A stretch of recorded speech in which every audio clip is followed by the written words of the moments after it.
Hello and welcome to Human Ascension with Ellie. I'm your host for the next hour here, and yes, that means I'm Ellie. Today we're going to be following up on a hypnotic regression transcript that I covered in last week's episode. Now, the regression subject is someone that I've spoken about before. He appears in episode 1 and also episode 3. This is a man by the name of Chris Bledsoe, who had a number of paranormal experiences that are described in the previous episodes, but also in 2012, he was visited by a celestial being. Sometimes he calls her the Lady in White, and sometimes he calls her the Mother, which I think means the mother of all creation in this regression. Now, the regression was conducted or commissioned by NASA in 2018, and it was performed by an esteemed parapsychologist by the name of Barbara Lamb. If you missed those previous episodes, you can always go and catch up later. There's lots of information. During the regression, Chris talked about a prediction that was made by this lady in white, and I want to talk about that today. She predicted, and I quote, that when the red star of Regulus meets the eye of the Sphinx, everything about the origins of humanity and where it's heading next are going to be revealed, and that the world is going to travel through a very difficult period just prior to this event. In fact, I believe that the Lady in White said that the circumstances of the difficult event are going to be something that spark an intervention by the Lady in White herself and also by other celestial beings. And that it was kind of destined to be this way because the world and humanity has to be given the opportunity to understand the choices that are available to us so that we can collectively make a decision about where we plan to go next or what we plan to do as humanity next. We will have a choice to make as to whether we want to continue to create horrible circumstances for ourselves like we seem to routinely do right now. Things like war and famine and fighting and division, or if we want to ascend to something higher, better, and lighter. I know what I choose, and I haven't even met the Lady in White or any of her mates yet. But you never know. Maybe they'll pop in for a visit tomorrow. I don't know. That would be kind of cool. Anyway, well, I don't know. I might run away screaming. I really don't know. Anyway, the Lady in White said that the otherworldly beings that act as our guardians of humanity will reveal themselves and share their messages with us on this day of the Regulus Sphinx event. Since then, Chris Bledsoe has repeated this very same prediction numerous times in a variety of different interviews. Many interviews. He's also spoken of something significant happening during Easter of 2026. Maybe it's the same event, maybe it's something different. Now, if you've listened to the first episode of this show, you'll know that Edgar Cayce, the psychic who was born in the late 1800s, also said something very similar to this would happen regarding the Hall of Records. What Edgar Cayce said back in 1933, long before Chris Bledsoe was even born, was that the Hall of Records, which is like a library of information about humanity, would be discovered, and it would contain the secrets of humanity, and that it would all be revealed during a period of terrible misfortune on Earth and suffering of the people. When this kind of crossover or coincidence in messaging occurs, it kind of gets my attention. And that's what I want to look at today. But first, before any of this, the red star of Regulus has to meet the eye of the Sphinx, whatever that means. So let's start right there and look at that statement. Regulus is actually the brightest star in the constellation of Leo. When it's observed from Earth, it isn't red. In fact, it appears to be a blue-white color. Regulus is also not a single star. It's a multi-star group or a multi-star system, and it comprises of 3 stars. One of them is Regulus A, which is the one that we can see as the brightest in the constellation. There's also Regulus B, which has a separation arc from Regulus A of about 176 seconds. And then there's an elusive 3rd star in the group of stars called Regulus AB. I say it's elusive Because scientists know that Regulus AB exists, but they've never directly observed it. It's hidden. And so we don't know much about it. That's kind of intriguing, isn't it? Scientists believe it to be the remnant core of a star that has died or is dying. And what that means is simply that once a star has exhausted its nuclear energy, it begins to die off. So, of course, it should be noted that when a star dies, it's generally a process that takes thousands of years. So, this is an interesting nugget of information because let me tell you what happens when a star begins to run out of fuel or nuclear energy and begins to die. First, it starts to lose hydrogen. This causes it to look for an alternative. It begins playing with helium and carbon and oxygen instead. And guess what happens when it does that? The combination of these elements turns the appearance of the star from white or that bluish white color to red. Now, we aren't sure where in the process of essentially dying this elusive Regulus AB star is because we haven't been able to observe it directly. It's hidden. Okay. But we do know that it's dying. So, okay, we've got the sciencey bit out the way. Well, not exactly. All right. So, to continue slightly, there comes a point in the dying process where the dying star that's turned from white to red, it begins to kind of shed its outer layer. A bit like when we get a sunburn. Our skin turns red and then it begins to peel away. Well, the same thing happens to the dying star. And what's left behind is a white inner core. And so, keeping this process in mind, and because scientists haven't been able to directly observe Regulus AB, there is a possibility that science hasn't quite gotten the timescale of the dying element exactly right. Maybe they have miscalculated slightly by just 1,000 years or so, and maybe what they think is a blue-white star that's hidden, it may just be a red star that hasn't fully peeled off that outer red core. So, in the scheme of galactic life cycles, 1,000 years isn't very much. And I think that science, I think we all know that science has had to backtrack from time to time because it has gotten some things wrong. And so maybe Regulus AB is still red. Maybe its process of dying has been just slightly miscalculated by scientists. I don't think they'd like to admit that, but you never know. Now, there's something else that's interesting about the Regulus star system. It sits in close proximity with a variety of other stars that collectively form the shape of a lion's head in the constellation of Leo.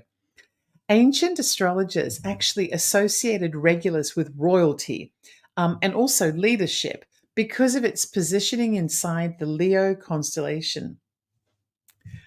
Royalty and leadership sounds a little bit like those guardians of humanity, doesn't it? Do you think they might seem a bit royal to us if they suddenly showed up, these guardians of humanity, and if they were shimmering and tall and hovered 6 feet above the ground and gloriously kind of were beautiful and just exquisite looking and had this wonderful choir-like sound to them? After all, the way that Chris Bledsoe described them and that intriguing comment that he made during his regression about how our creators, those celestial beings that visit him from time to time, along with the lady in white, they tended to us as though we were being raised or cultivated in a terrarium. Now, those were Chris's exact words. And I guess to galactic royalty, it might seem as though humanity is quaint like a pet or a potted plant or something. And I'm not trying to say this in a nasty way. The truth is that if there are, and I believe there may be, celestial beings of that nature, then they might very well consider us to be something that they tend to in a terrarium. And that would be quite a natural response from an entity that is so much more superior than we are. It kind of reminds me of what I used to believe when I was a youngster. And I just knew this in my bones. I don't know where I got the belief from, but I used to believe that Earth was a petri dish and that we were a science experiment being conducted by aliens. And when I asked myself, did I ever actually stop believing this? I'm not sure. I don't know. I really don't know. I may have stopped thinking about it, but I'm not sure that I ever stopped believing it. I can't be sure. I included it in my bio here at KGRA just to cover my bases, just in case. Anywho, so when the red star of Regulus meets the eye of the Sphinx, that's the thing. And Regulus is associated with royalty and leadership. And the prediction is that our guardians of humanity will reveal themselves, and all the secrets of our existence will also be revealed on that day. You know, it sounds really mystical and very important, very exciting, and maybe a little bit unlikely. Perhaps it is unlikely, I don't know. But you know, this Regulus alignment has actually been happening around once a year for some time now. And what I'm talking about is the Regulus alignment with the Sphinx. The Regulus alignment with the Sphinx. It happens pretty much every year. Yes, at various different times and various different days. And what it means in mundane terms is that the travel path of the group of stars that are called Regulus includes a time when Regulus rises due east in Giza in Egypt. The placement and directional positioning of the giant Sphinx in Giza means that the Sphinx is pointing due east. So any planet or star that rises due east will directly align with the eye of the Sphinx, and that includes Regulus. So the last time this happened wasn't really that long ago. It was actually February 14th of this year, 2024. And the next predicted time that it's going to happen is on April 24th, 2026. And as it happens, that date is just 4 days after Easter. Chris Bledsoe said that something important would happen at Easter 2026. So I'm going to keep this date in mind as a possibility because we're going to look at this. And then it happens again in October 2026 on the 7th of October at 5:30 a.m. There are also other dates in 2027, 28, 29, and 30, but we have plenty of time to revisit those dates if we need to. For now, let's stick to a possible day and time that matches some of the most profound aspects of the galaxy, and also keeping in mind what Chris Bledsoe has told us that the Lady of White specifically predicted. She predicted 2026. So we're going to focus on 2026 because that's the year most relevant to everything that Chris Bledsoe's Lady in White has predicted. So we have two possible Regulus dates to look at for 2026. There's April 24th, 2026 at 8 a.m. because Regulus rises due east, directly in alignment with the Sphinx on that day. It also happens again on October 7th, 2026 at 5:30 a.m. in exactly the same way. But one of those days really stands out because when you're like me and you're going through a weird obsession with astrology, which is what I'm going through right now, you just can't help yourself but want to look deeper. And I looked deeper and I found something. I want to share it with you. So let's look deeper. There is a very notable and quite unique thing happening in 2026 regarding the planetary lineup. It's the kind of rare occurrence that gets astrologers very excited. And that's when something that never happens in your lifetime suddenly happens in your lifetime. So let me explain. The solar system is broken up into inner and outer planets. The inner planets include Mars, Venus, Mercury. Okay, there's also the sun and the moon. There are 5 outer planets. These are Jupiter, Saturn, Uranus, Neptune, and Pluto. Very important. The reason why they're called outer planets is because they have a very wide planetary cycle. For example, if the Earth was sitting at the center of everything, which is where astrologers hypothetically position it in order to analyze their charts, then the moon takes around a month to travel around the Earth. The sun takes around a year to travel around the Earth or to do a complete orbit. But Jupiter, which is one of the outer planets, takes 12 years to do an orbit around the Earth. And Saturn takes 29 years. And Uranus takes 84 years. Neptune takes 164 years. And Pluto takes a whopping 248 years to complete one orbit around the Earth. So imagine how special a day it must be when each of these outer planets are all doing something the same as each other at a moment in time. It hardly ever happens. And for the first time in hundreds of thousands of years, perhaps even ever, it's happening in 2026. And it's happening on October the 7th, 2026 at 5:30 a.m., precisely when the regular star is rising due east and it meets the eye of the Sphinx. And I'm getting a chill. So today we're going to look at that day from an astrological perspective. Get comfortable. We're going to go deep. I mean, when I say deep, I mean deep. And don't worry, you're not going to need to be an astrology expert to understand today's episode. I'm going to keep it simple, but hopefully clear enough for you to see why I'm kind of excited about this and why I've taken a real interest in Chris Bledsoe's experiences.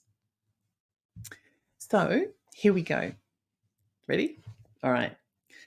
The 12 signs of the zodiac are divided into masculine and feminine signs. The 6 feminine signs include Taurus, Cancer, Virgo, Scorpio, Capricorn, and Pisces. The 6 masculine signs are Aries, Gemini, Leo, Libra, Sagittarius, and Aquarius. Over the past few years, many of the planets in our solar system have been moving into and staying longer in masculine signs. If you were to think about it as though you were watching a movie, it would be getting a little dramatic right now. A little bit like a gang of boys is lining up ready to take on the gang of girls.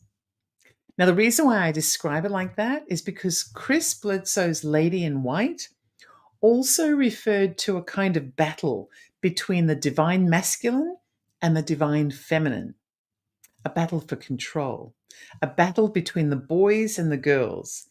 And that's what the planetary lineup looks like. It kind of looks like it's getting ready to do that. And weirdly enough, for the past 2,000 years, humanity has been living in the feminine age of Pisces, which is kind of weird because conversely, that translates into an age during which the divine masculine has been dominant. So things like strong male tendencies have prevailed in society. Order, strength, governance, patriarchal systems of religion, business, family, and also things like material comfort, security, safety, power, and of course, war. All you have to do in order to understand how the masculine divine works is to look at the Bible. It's been around for the 2,000 years that the age of Pisces has been around. And so it's been around and it's been dictating the way of life during the past 2,000 years, during this age of Pisces that we live in. Now, the Bible is a compilation of writings about civilizations of men in which women existed, sure, but they rarely were mentioned by name. And even if they were just generally someone's daughter or someone's wife or someone's slave to be bought and sold to another man. The Bible is an excellent example, really uncanny example of this age of divine masculine, in which the traditional or stereotyped depiction of masculinity is evidenced in how humanity exists and how life is operated. And just as you'd imagine to compensate, the age of Pisces, which is a feminine sign, was given an honorable mention over the past 2,000 years, a little bit like women were given an honorable mention in the Bible. It reminds me of some of the government programs that I used to work on, in which the leadership would make a point of naming the project the independent review of something or other. And those of us who worked on those reviews would know immediately that if the title of what we were doing was called Independent, then we could expect that it would be anything other than independent.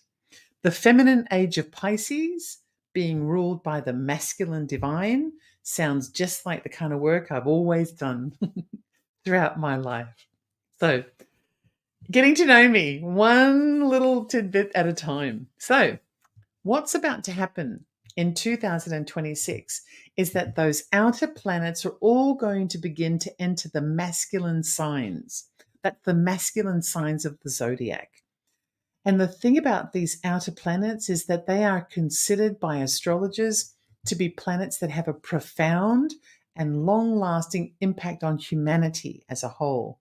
When those outer planets show up, it really means something on a broader scale. The inner planets like Mars and Mercury and Venus, they tend to impact our daily lives. But the outer planets, that's Jupiter, Saturn, Uranus, Neptune, and Pluto, well, their influence is of a much wider scale, and it can mark major changes for societies, nations, and maybe even humanity as a whole. They have a much bigger and a more significant imprint on us collectively. And so, for the first time, just as the star of Regulus is rising in the east, directly aligned with the Sphinx, on October the 7th, 2026 at 5:30 a.m. This is what the outer planets that are transiting in masculine signs will be doing, and this is the impact each of those planets will represent to humanity. Let's look at them one by one. We have 5, okay? Remember, Jupiter, Saturn, Uranus, Neptune, and Pluto. Let's begin with Jupiter. Now, Jupiter is known as the lawgiver in astrology. It represents societal trends and cultural shifts. It motivates things like expansion, growth, and abundance. It relates to politics, nations, and the rise and fall of civilizations. On the 30th of June 2026, Jupiter will enter the masculine sign of Leo. It will be transiting Leo in the 11th house when Regulus meets the Sphinx. The 11th house in astrology looks like a slice of pie on an astrology chart. Each pie slice is numbered 1 through 12, and each slice has its own significance. The 11th house influences things like mob psychology. What do large congregations of people do when they're together?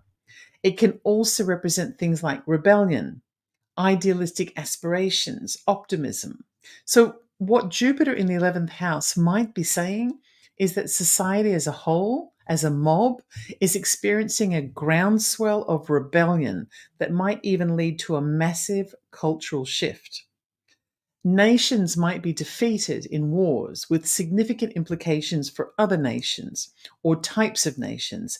It might even be that a nation of voters have elected new leadership that will completely change everything forever. Often, Jupiter can represent growth and expansion and massive political shifts, but the fact that it appears in the 11th house means that it would probably be driven from the bottom up, from the people, rather than from the top down. It would be unreasonable to think of something like a revolution or a civil war or something like that. The other thing that might apply here is that Jupiter also relates to things like religion, financial institutions, and law and order. So it looks as though this day might be one in which there is a major shift in perspective about what to believe, what's real, what governs us, what the rules should be, or who should be in charge. Now, Jupiter transiting Leo also holds significance because Leo has a tendency to align with natural leadership. So if there was a revolution or something like that occurring at the time, then it's possible that the people have been inspired to rebel because they're following a charismatic personality into that rebellion. Or they might be following a set of principles that inspire them collectively. The news about Jupiter transiting Leo in the 11th house is that it also means the people are likely to be getting smarter. The influence of intellectual growth is quite strong in this astrological scenario. So that's Jupiter. Next, let's look at Saturn, what Saturn is doing. Saturn in astrology is known as the timekeeper, and it relates to generational scales. It symbolizes things like structure, responsibility, and limitations. When Saturn appears, it tends to relate to long-term society changes, including tradition, authority, and institutional structures. On the 14th of February 2026, Saturn is going to enter the masculine sign of Aries. It will be retrograde in Aries in the 7th house when Regulus meets the Sphinx. So, just to help you understand the importance of this, I want to explain that when a planet is retrograde, it looks from Earth as though it's traveling backwards. That means that it transits and then it reverses and then it transits again. So, to help you to understand the importance of retrograde, particularly when it comes to an outer planet, think of the planet as being a car. So, that car has just run over something. It stops and then it reverses and runs over it again. And then it moves forward and it runs over again. That car has really made its mark on whatever it was that it ran over, hasn't it? Well, it's the same when a planet goes retrograde in astrology. So imagine the impact of an outer planet that has the potential to massively influence humanity. Now, when the astrologer is looking at an event, Saturn can relate to things like public service, landlords, law enforcement, and that's okay. But I'm not sure how relevant it might be to the kind of event the lady in white is referring to. What I do find probably quite relevant, though, about Saturn is that it also chronicles things like epidemics, wide-scale tragedies, wide-scale public sadness and mourning, and maybe even famine or resource shortages. It kind of reminds me of the sorts of feelings that we would get not that long ago when we watched huge numbers of fatalities arising out of COVID, particularly in places like Italy or in New York City, where the morgues were filling up so fast that they had to start storing bodies in refrigerated trucks or vans instead. And also, the toilet paper shortage and all of the other shortages and the infighting and just feeling as though we're just not sure what's going to happen next. Now, because Saturn is in the 7th house and also because of its retrograde movement, you're learning today, aren't you? There seems to be an indication of widespread loss of life, maybe related to war or illness. And this might be the reason behind what we can see in Jupiter's position that highlights the possibility of rebellion. Also, with Saturn positioned in the sign of Aries, well, Aries is a really fiery sign. And so the expression by many people of passion and outrage is possible. Maybe something has occurred by that time that is so tragic and badly managed by world's leaders that the common man begins to say, you know what? We've had enough. We've had it, and we're not going to stand for it any longer. It feels a little bit like that. And because this is happening in the 7th house, it might not relate to the people's own country. It might be with regards to events of cruelty, neglect, or mass tragedy in a foreign country. And the widespread outrage is being expressed or even acted upon all over the world. So that's 2 planets done. Let's have a look at a 3rd planet. Let's look at the planet of Uranus. Now, Uranus is sometimes called the cosmic disruptor. It fosters originality, innovation, and rebellion. There's that word rebellion again. There's a theme emerging here, and that's the theme of rebellion. Anyway, Uranus is a planet that influences things like collective thinking, revolution, technological advancement, and shifts in consciousness. On the 26th of April, 2026, Uranus will enter the masculine sign of Gemini. Now, remember that Uranus influences revolution, the collective, and it can spark rebellion against authority because it challenges norms and encourages progress and new ways of doing things. It's also going to be entering Gemini 6 days after Easter, which is 6 days after the time that Chris Bledsoe specifically references. In fact, Chris wasn't really specific about what was going to happen during Easter 2026, but he has stated numerous times that something quite bad might be in play. So it might be a good idea for us to keep this approximate time of the year, that period of Easter 2026, close to us.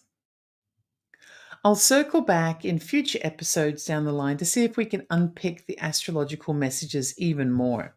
However, for completeness sake today, I will say that when Regulus meets the Sphinx, Uranus will be retrograde in Gemini in the 9th house. Uranus is sometimes referred to as the black sheep of the herd. It represents the friction between political forces, and when it appears, it tends to indicate that individuals are breaking free from their shackles. Uranus often relates to riots, strikes, and chaos. Now, remember what I said about what happens when a planet goes retrograde. It's like the car that just keeps backing over its victim again and again until it's really left its mark. In the 9th house, which is where Uranus will be retrograde, well, the 9th house is about spirituality, philosophy, and higher education. It's about thinking outside the box, broadening intellectual horizons, and seeking truths that may be well outside the normal understanding of life. And because Uranus is with the sign of Gemini, this means that people will be curious, looking at or learning about something extraordinary and so different to any concept of reality, but they aren't afraid. I mean, maybe some will be afraid, but the thing about Gemini in this scenario is that it signifies an open-mindedness about what's being presented. Now, before I forget, I need to also let you know that the 9th house can also relate to religion and churches and science and the way in which these things influence the people. I know that Uranus has a funny name, but today it's a very exciting planet because what this scenario tells me with Uranus retrograde in Gemini in the 9th house is that the people will have been very angry, rising up to demand the end of something that's been very upsetting that is occurring in the world. And then after a prolonged period of rebellion, which may have been sparked by whatever it is that Chris Bledsoe seemed to hint was going to happen around Easter of 2026, something else happens that is so outside the scope of our understanding of reality and of life and of faith and of purpose and pretty much everything else that we can hardly believe our eyes. But we aren't afraid. And most of us will simply be curious or perhaps willing to learn more or to grow from the experience. That's pretty extraordinary. Can you see why I'm a little obsessed with things like tarot and astrology? With the partnership of science and ancient wisdom, and of course, this tarot and astrology all mixed in, there is so much to learn and experience when you open your mind up enough to embrace some of the more mystical and esoteric tools that are available. Anywho, I am definitely a fan.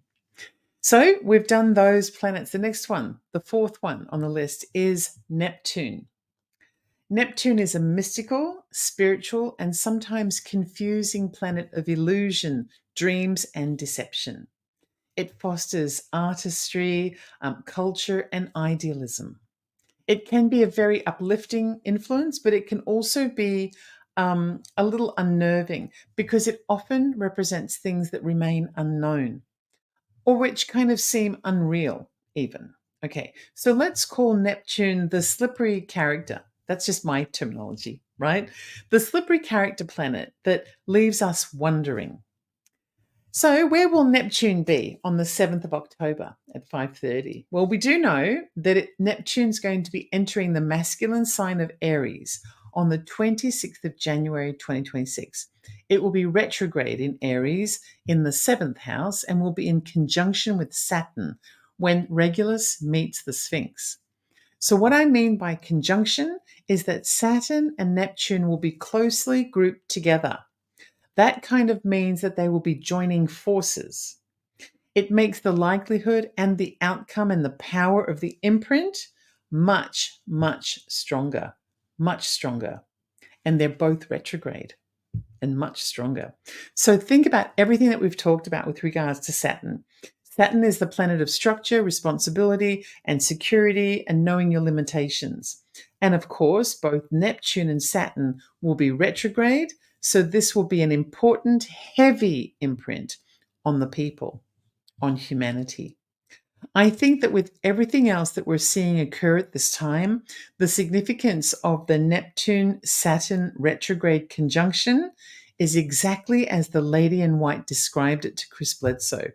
She told him that humanity will be given a choice about how they wish to continue to live. They, us, we. Do we want to live in an existence that is full of war and destruction, death, failure, poverty, cruelty, neglect? Neglect for the planet, for ourselves and for each other, and this hatred and division? Or do we want to jump into the unknown and embrace the idealism of a spiritual existence, a higher plane of consciousness? And I think that this planetary aspect of the time shows that while many of the people are uncertain, they might be apprehensive and even bewildered by the event, there's also a deep understanding of the importance of the moment. And the decision will really make its mark, perhaps for the next hundreds of years, or perhaps even for the next thousands of years. So we only have one more outer planet to talk about. And the last of the outer planets, but certainly not the least, is Pluto. Pluto is considered by astrologers to be the transformer planet. It creates deep transformational change. It takes nearly 250 years. It takes actually 248 years to arrive anywhere. And so when it does, it tends to bring with it things like death, rebirth, and regeneration. Pluto's cycles have coincided with major historical shifts and profound change and transformation. Pluto brings things that were once hidden up to the surface so that they can be examined, so they can't be ignored. They must be acknowledged and examined and opened up for everyone to see. Pluto is very confrontational. Suddenly our shadows become light and truths that were hidden can no longer be avoided. Now, Pluto is the very last outer planet to enter a masculine sign in 2026. It will be retrograde. Now, remember that retrograde in Aquarius. It'll be in Aquarius in the 5th house when Regulus meets the eye of the Sphinx. It's getting exciting, huh? The arrival of Pluto suddenly after 248 years of floating around all over the place, and then of all places to arrive in the middle of this madness in Aquarius, doesn't look like an accident to me. The consequence of Pluto in the 5th house, particularly because it's retrograde, is like a cherry on top of this whole moment. There is an artistic, spiritual, airy, and transformational observation of how things work on the inside of a person. There's a conscious shift with Pluto, perhaps not for everyone, but certainly for most people. There's a playfulness and a new adventure arising from the collective jump into the unknown. I actually even remember how I was feeling as I was writing this part of my script that I'm talking to you with today.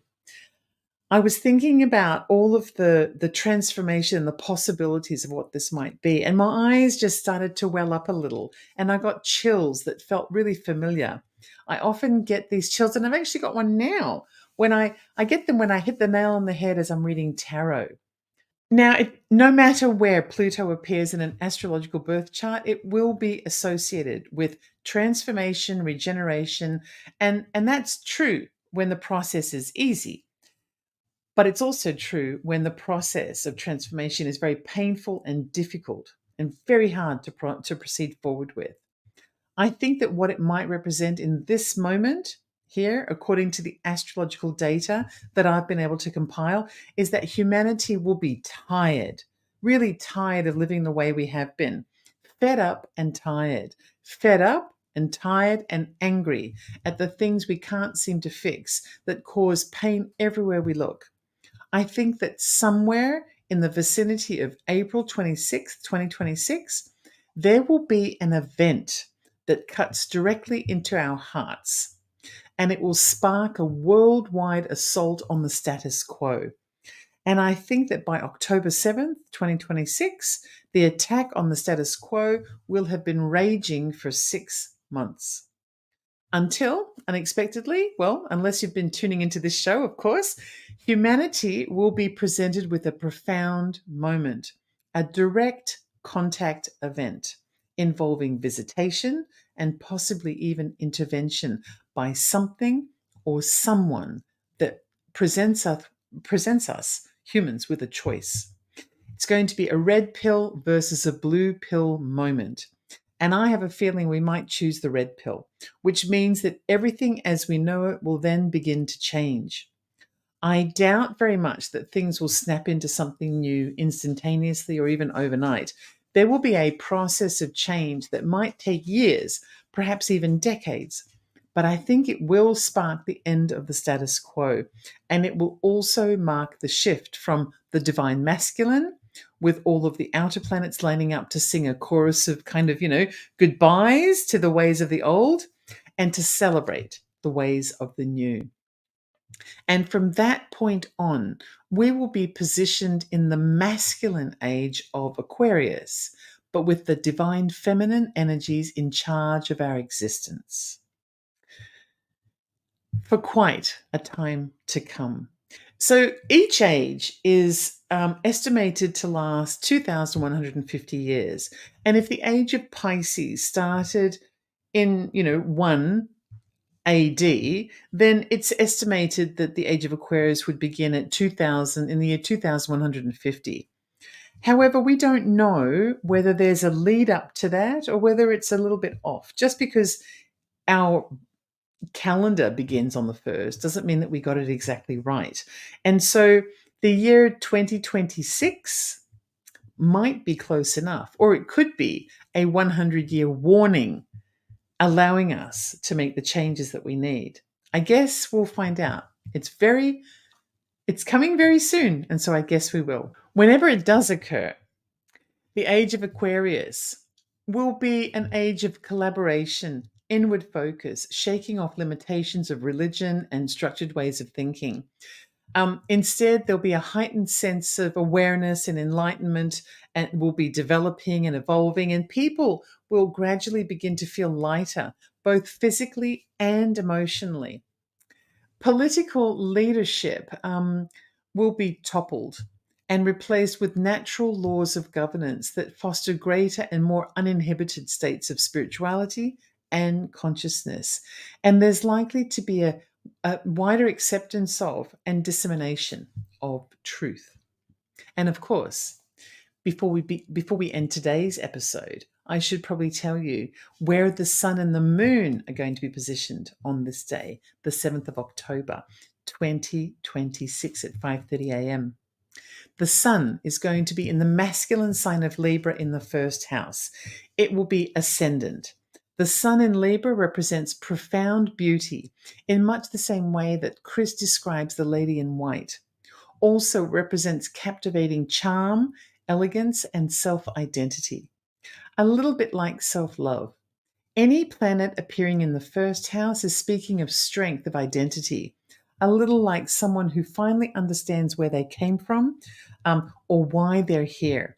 The sun is also about the force of a nation or a people or the people, and means that whatever is happening is probably happening to everyone, everywhere, all at once. Everyone who wants to be a part of it will be ascendant. Some people won't want to be, and I'll be talking about what might happen to people who are left behind in a later episode. But for now, we're talking about the rest of us. And it looks like we will be moving forward and not backwards as a result of this event. And then finally, let's look at the moon and where that's going to be positioned in that moment. The moon will be in the 12th house, in the sign of Leo. Now, remember that constellation of Leo that I referred to at the beginning of this episode? The constellation of royalty, and the moon representing the female energy of the divine feminine, and the 12th house relating to the unveiling of truths that were once hidden from view. This is an extraordinary chart for an extraordinary day. So let's summarize this whole thing so that you can clearly see the significance of the moment. We're looking at October the 7th, 2026 at 5:30 a.m. when the star of Regulus meets the eye of the Sphinx. Firstly, all of the outer planets will be lining up along with the sun and the moon in such a way that evidences a profound statement of the masculine, a lineup that really has never happened like this before. Collectively, their placement, whether it's in transit or retrograde, whether it's conjuncted or not, and taking into account the zodiac sign they have entered or which house they happen to be in at the time, all of this tells a story to us. And this story appears to be that at an earlier time, perhaps even around Easter of 2026, as predicted by the Lady in White, an event is going to take place that gets the attention of the entire world. It's not a good event. It's a deeply tragic and disturbing event. Many people will be watching it unfold from overseas, but the ordinary man and woman will experience a growing sense of anger and outrage until finally the dam is broken and riots start in the street. The status quo is challenged, seriously challenged. There may be civil unrest in multiple countries, or there may be a massive breakout of war, or there may be an upheaval of a nation entirely, the fall of a nation, the defeat of a nation by a cruel adversary. Alternatively, it may be an epidemic or a mass casualty or some other kind of huge and disturbing tragedy. But it breeds outrage and rebellion, and not just in one country. The rebellion itself becomes a pandemic. Now, if I rely on Chris Bledsoe's Lady in White, then the catalyst will have occurred in around April 2026, around Easter time. But the rebellion will continue until October.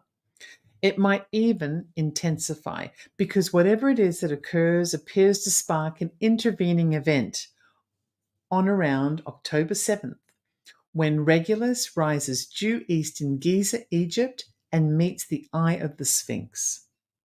The final planet to join the chorus of masculine zodiac alignment will be Pluto, which will mark the coming of something utterly transformative for mankind. There is a deeply beautiful, powerful, and charismatic element that stands in the moonlight, revealing truths that were previously hidden from view. The revelation that this brings will be a change maker for humanity. Some of us will be confused and bewildered, frightened perhaps, or at least apprehensive. We might be afraid, but the majority of us will be ready for a new reality. If you were to just ask me, if I was to boil it down to just a simple thing, I would say that it looks like a major contact event, but not in the way that seems like a group of aliens in space gear coming out of a spaceship. It looks more like a powerful feminine force staring down a powerful masculine force and asking humanity to stand beside her so that together we can change everything forever.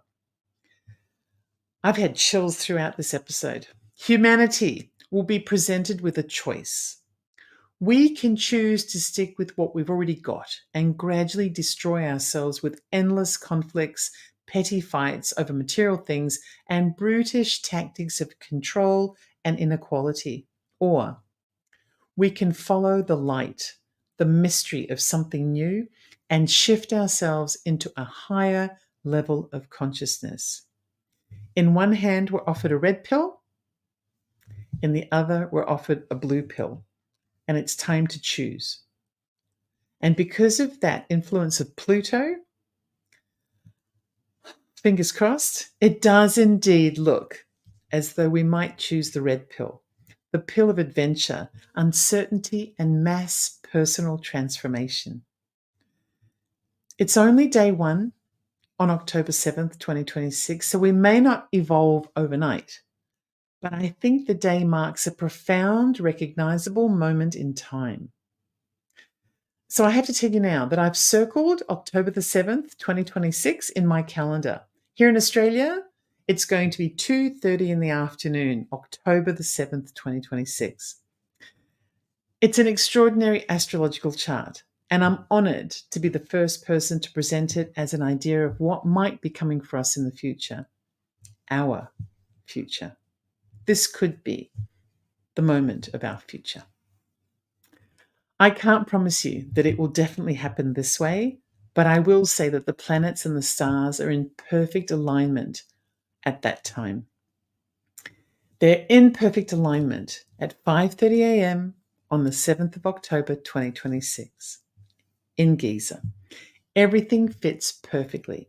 So perhaps, just like I have, you might decide to circle this date in your calendar as well.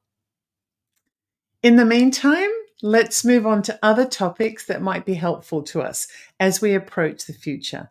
As I put the topic of Chris Bledsoe to the side for a little while, I do wonder what he would say if he heard this episode. And I also wonder what Edgar Casey would say if he heard this episode, because it also appears to fit with his prediction of a similar event nearly 100 years ago. And I wonder what Plato would say, because he was the one to first realize it was possible for this to occur at all. Or maybe he was one of the first. Anyway, he's the first one I'm aware of. And I wonder how other astrologers will interpret the planetary events of this day. Remember, October the 7th, 2026 at 5:30 a.m.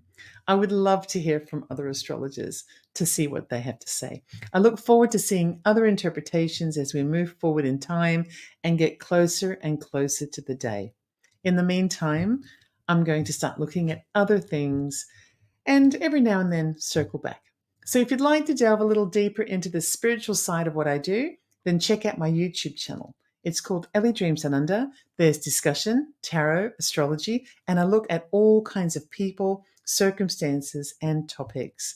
A new video is aired every day, and sometimes when I'm feeling really energetic, there might even be two. Oh, and I've also decided to pop up on Facebook these days. In fact, you can now find me on Facebook, Threads, Instagram, Patreon, and Shopify. Just Google Ellie Dreams Down Under or visit me on YouTube and you'll find all my social media links there. And finally, thank you to everyone who's joined me today on one of KGRA's broadcasting platforms, Facebook, X, Rumble, and pretty much every podcast forum. But the best place to hang out with like-minded watchers, experiencers, spiritualists, and weirdos of the best variety, like me, is at KGRA. Just click on live.kgradb.com and use promo code Ellie for 30% off your subscription. So that's it for today. It's been a pleasure. Until next time.